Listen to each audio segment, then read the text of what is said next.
A major mechanism for Darwinian evolution is mutation. Random chance mutations are necessary to generate the raw material for molecules to man evolution. These mutations must be beneficial and lead to the formation of new traits so that one kind of organism over time can evolve into a completely different kind of organism. However, mutations have never been observed to do this. Coming up on today's edition of Origins, Mutations, Evolution's Disappointment, with Dr. Georgia Purdom.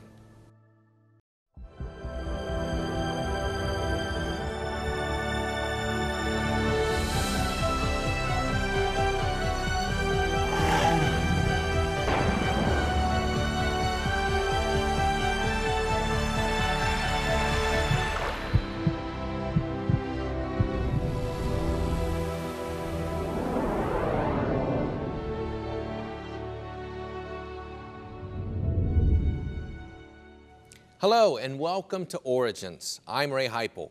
It's an honor to be your host today. During this program, we showcase interesting guests who present evidence from science along with other important facts validating the truth of creation and the accuracy of the Bible. Today's guest, Dr. Georgia Purdom, received a PhD in molecular genetics from The Ohio State University. She has won a variety of honors and been a professor of biology. Dr. Purdom has also published research papers in both secular and creation peer-reviewed technical journals. She now serves as Ministry Content Administrator, Speaker, Author, and Researcher for Answers in Genesis in Kentucky. Wow, welcome Dr. Purdom. It's an honor to have you today. Well, it's a pleasure to be here. We're going to be talking about mutations, evolution's disappointment. What is a mutation? What does that mean? Well, a mutation is any really change in the DNA itself. It could be a deletion, it could be an addition, it could be moving part of the DNA around. Lots of things fall into that category of mutation. Everything was created perfect originally, but since the fall, mutations have played a role in changing that DNA. Okay. Well, tell us how we're going to look at this with regard to your program. Well, I think it's really important, anytime that we're looking at the evidence in science and dealing with the issue of creation and evolution, why is it so important to be able to give answers when it comes to science? And one of the verses that I really like is 1 Peter 3:15. But in your heart, set apart Christ as Lord. Always be prepared to give an answer to everyone who asks you to give the reason for the hope that you have. And that is why we give answers in genetics. That's why one of the reasons I'm a creation scientist is because I want to help people understand really what the issues are and to be able to give some basic answers and then help people know maybe where they can get some more information on these things. So the scientists, in effect, they set a lot of the agenda. I mean, they begin to talk about these things and begin to say that this proves either the Bible isn't true or proves something that, in effect, would negate the Bible.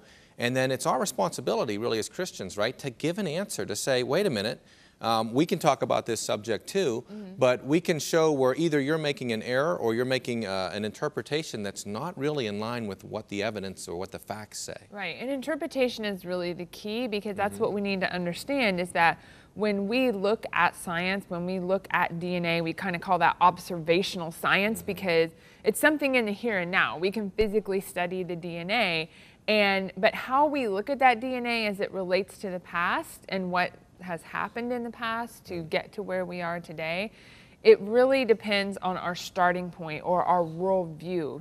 When we really look honestly at the science, at the observational science, we see it confirms God's word, but when we look at it, if you start with an evolutionary perspective, there's certain things you'd expect to see, and you're not seeing those things. There's all kinds of problems, there's all kinds of conflicts, and it doesn't match up with what they believe about the past and how everything came to be. All right, so mutations, that sounds like a bad word, but from what I understand, evolutionists like mutations, right? Right, they do. Well, they need mutations. So they need something called beneficial mutations, okay? They need to be able to to generate the raw genetic change that they need to make one kind of organism become a completely different kind of organism. Because that's really the kind of changes that we're talking about, like dinosaurs to birds, for example, okay? That's big change, right?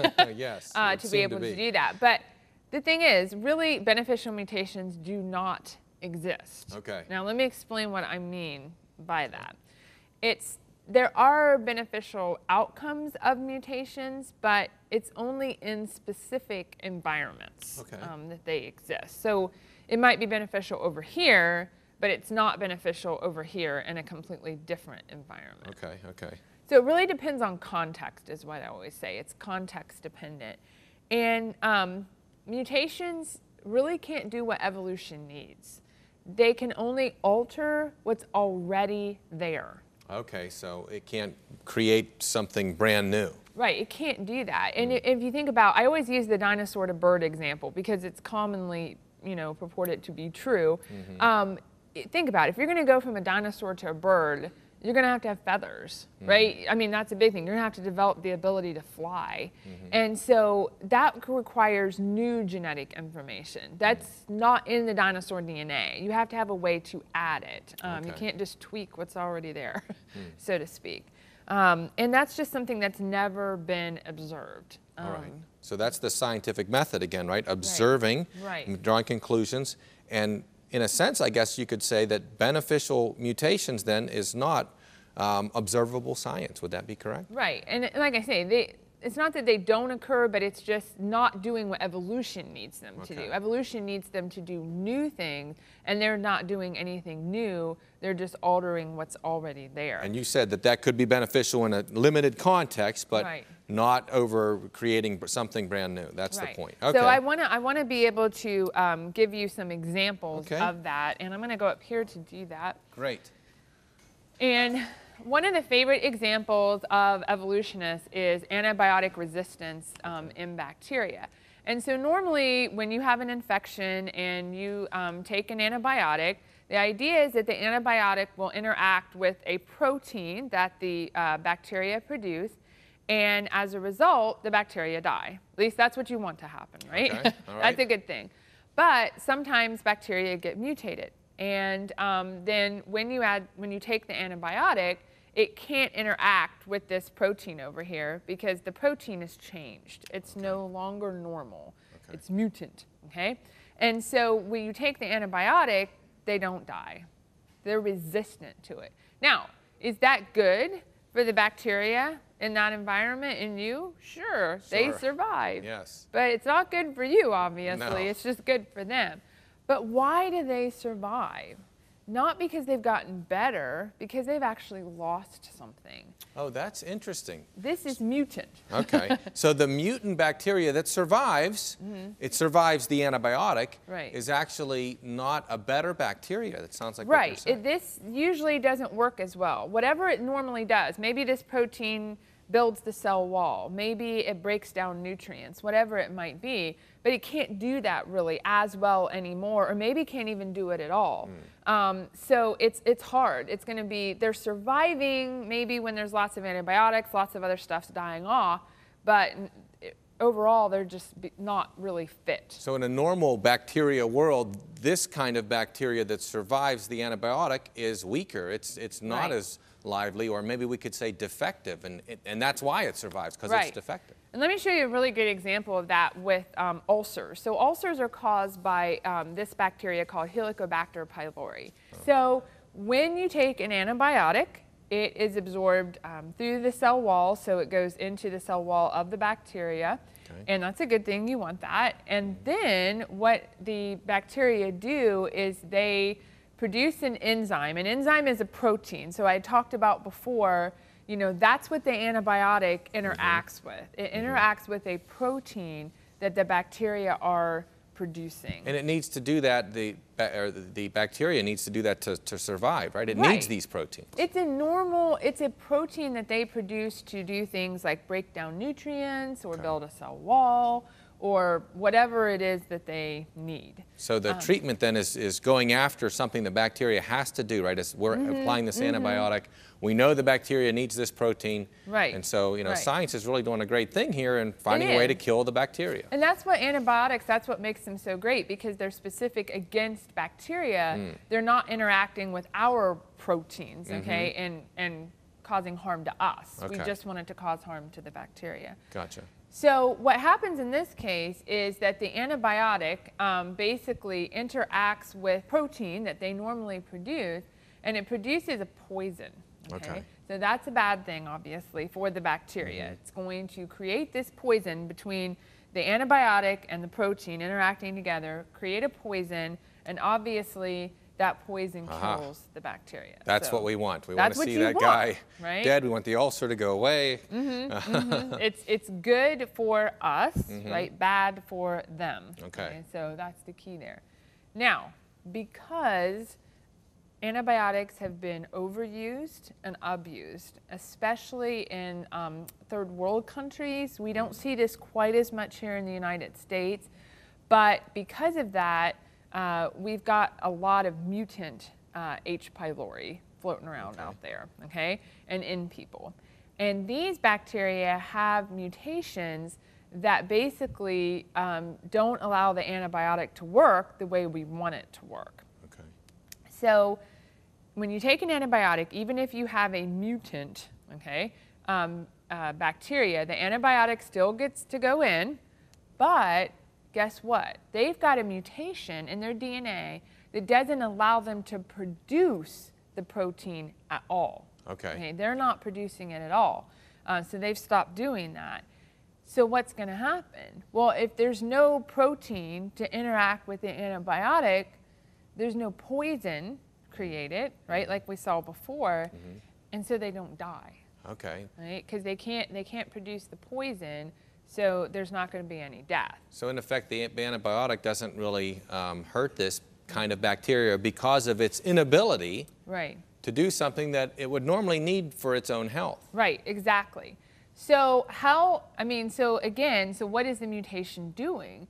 It's not increasing it, it's not making it better, it's not gaining complexity, it's actually lost something, right? They have they don't produce that protein at all or that enzyme at all. So they have survived, but because of less information, so would it be accurate then to say that this is, maybe a defective bacteria in generally speaking, if you have the normal bacteria population, this one's defective, this one's weaker, again, in a normal environment. Would that be accurate to say? Yes. And so when we're talking normal environments, these guys aren't going to do as well. When we're talking environments like a hospital or a nursing home where there's a lot of sick people and a lot of antibiotics, those antibiotics kill most other bacteria. These are the guys that survive. And so they're going to do fine in that environment. They don't have to compete with anybody for food, right? It's just them. So they're going to make it, and they're going to do well. When you're taking antibiotics and stuff, the problem is it kills off a lot of the good guys, right? And so the good guys aren't there to compete with the bad guys, and the bad guys win, essentially. And that would be true if you're talking inside your body, in the environment, whatever. We need the good bacteria. Isn't that interesting? Because I know when, I've had to take an antibiotic, the doctor will say, if you're going to be on it for some time, buy some yogurt. with bacterial cultures, because you need those. Most bacteria do really good things, right? And we need them to compete with the bad guys, so to speak, the mutant guys. But still, bacteria are still bacteria. They're not gaining the kind of information that they need to be able to go from one kind of organism to another. And so evolution will often say time is the key. Time is not the key. I always say to evolutionists, I'll give you all the time in the world. The problem you have is that you don't have a genetic mechanism to gain. Mutation doesn't do what you need it to do to go from one kind of organism to a completely different kind of organism. It's moving, I always say, the organism staying horizontal, it's not moving vertically, right? Evolution requires an upward movement, a progression, and what we're seeing is just really it's staying on this horizon. We're just getting variation within the bacteria, not the bacteria gaining the information to go to anything else. I don't care how much time. You can give it all the time you want, but it's just going to keep taking steps backwards and not taking those steps forward that you need to be able to go to something completely different. Yeah, you have, in effect, a weaker organism, and over time, the population of weakness really growing. It really the opposite of that, complexity, strength. Right, and that's why I say mutations are evolution's disappointment, because they're degrading, they're tearing down, they're making things worse overall, they're not making things better. And we certainly see that even with people. We're getting worse. I mean, we're getting more disease, we're getting more defects because we've had 6,000 years to accumulate these mutations and to move in the wrong direction. Isn't that interesting? So mutations are actually doing the opposite. They're taking us down rather than up. Right. We're going to hold that thought right there. Stay with us. Our subject is mutations. Fascinating stuff. We'll be back after these messages.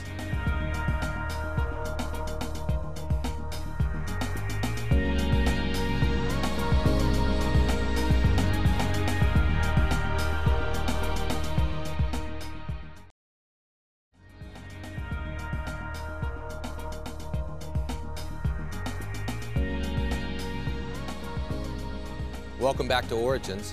We're talking to Dr. Georgia Purdom, who's been sharing some fascinating things about mutations. Dr. Purdom, it seems like mutations are not all evolutionists say that they're cracked up to be. No, they're not. They're definitely not doing what they need them to do over long periods of time.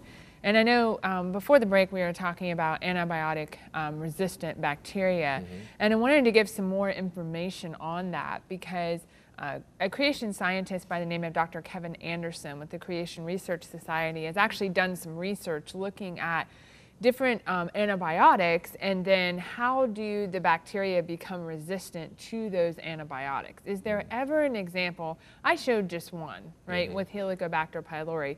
Is there ever an example where the bacteria gain something, right? Of course, I don't know if it's said this way, but the assumption is and become a better organism, which we've seen in general isn't true. But what has Kevin Anderson shown? Right, so he shows a list of the different, antibiotics here and many different ones, which I'm not going to even try to pronounce all of those. And then the phenotype providing the resistance. Now, phenotype means, like, what are their characteristics? Kind of what are they showing on the outside? In humans, phenotype would be like your hair color, your eye color, things like that. But what we see here is that, and what I've kind of highlighted in yellow, is that in every single case, the bacteria have lost something, right? Or it's been reduced to gain the resistance to the antibiotic. There's never been a gain. Right? They've lost certain things. They've reduced certain things. So maybe it's so the antibiotic can't get in anymore. Or maybe it's so some regulation has changed. But something has changed such that, yes, it makes them resistant to the antibiotic, but it takes away something that they normally did. Now, some people might say, well, if it's lost the ability to do something, shouldn't the bacteria just die? And so I want to address that just a little bit. No, because bacteria have backup mechanisms. I mean, if one protein is disabled and can't do this anymore, can't do it as well, typically God has designed them with the ability to be able to have other proteins that can sometimes come in and do that function as well. Maybe not as well, maybe not as good, most likely not. But they're able to kind of help it out. And one other, really great example that I want to share with you, because I really like this work that's been done, and that's with something called long-term lines of E. coli. So pretty much everybody knows what E. coli is. It's a normal gut bacteria. And Dr. Richard Linsky up in Michigan has been doing a lot of work on E. coli, and I really admire his work. It's great work. And what he's done is in the lab, he has been growing continuously since 1988 E. coli. He's had over 64,000 generations of bacteria. So basically he puts the bacteria in a dish, they grow. When they run out of nutrients, he replaces the media, puts new media in there. So they continue to grow. He takes samples of them at all these different time points. So he's really trying to show how bacteria change over time is what he's doing. And in the lab, of course, he's feeding them nutrients, they're getting everything they need. So he's seeing the equivalent of millions of years, essentially, okay? Because bacteria don't take long to reproduce, obviously, and they reproduce faster in the lab usually. And so he's seen the equivalent of that. Well, 64,000 generations, I mean, I don't know how many years that would be for, you know, an 80-year-old person. We're talking a lot of time. And then the dinosaurs, you know. Right.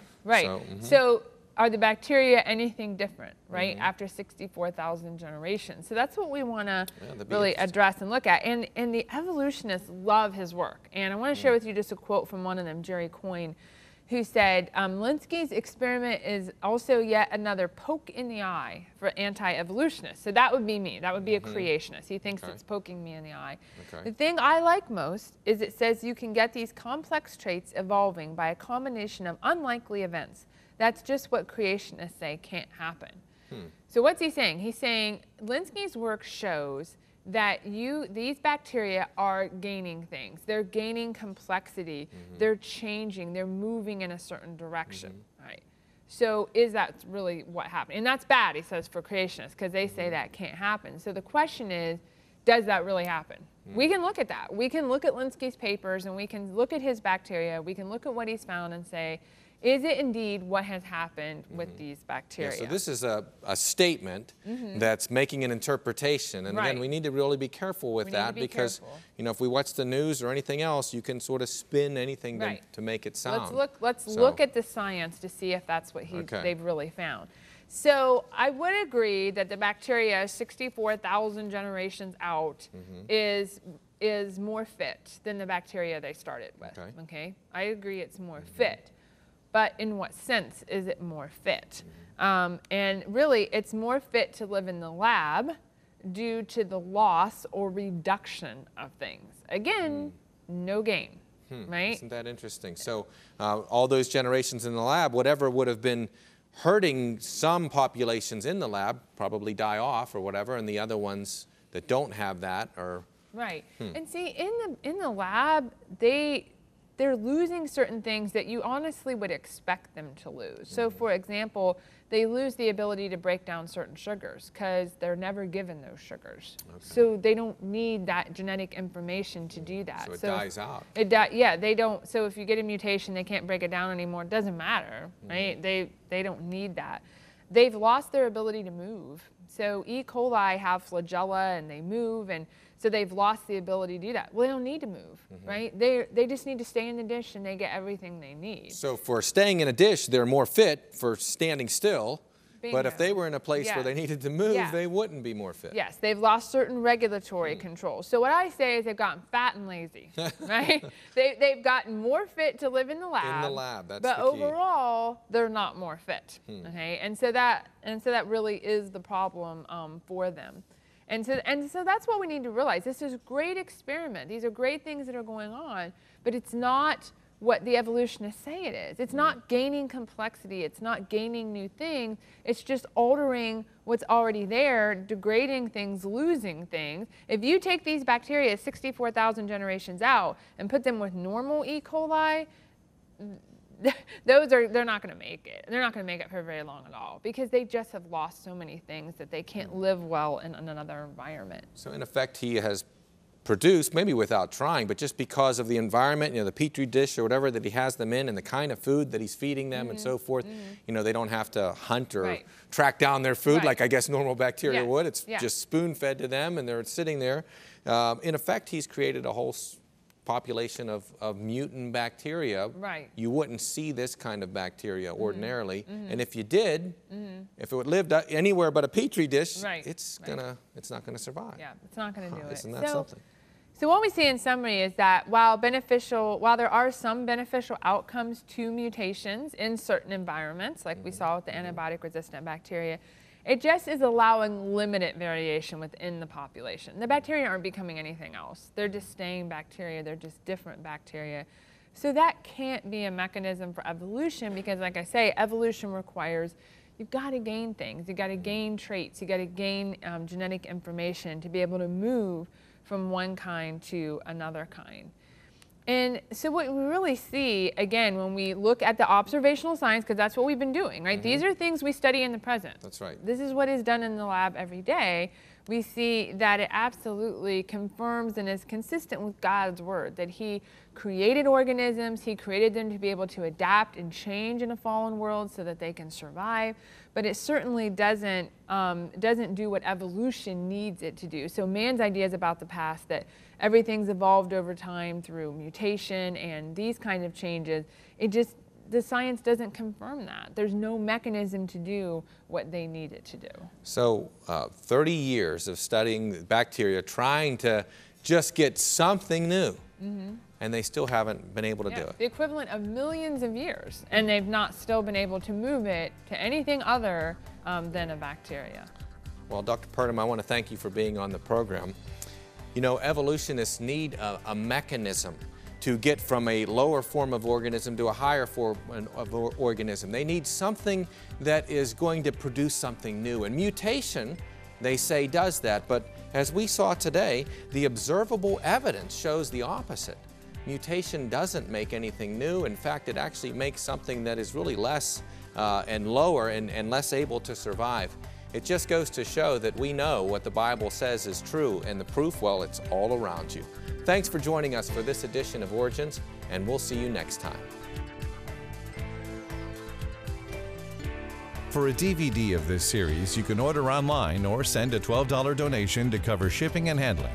And write to Origins Program, number 1817, Cornerstone Network, Wall, Pennsylvania, 15148.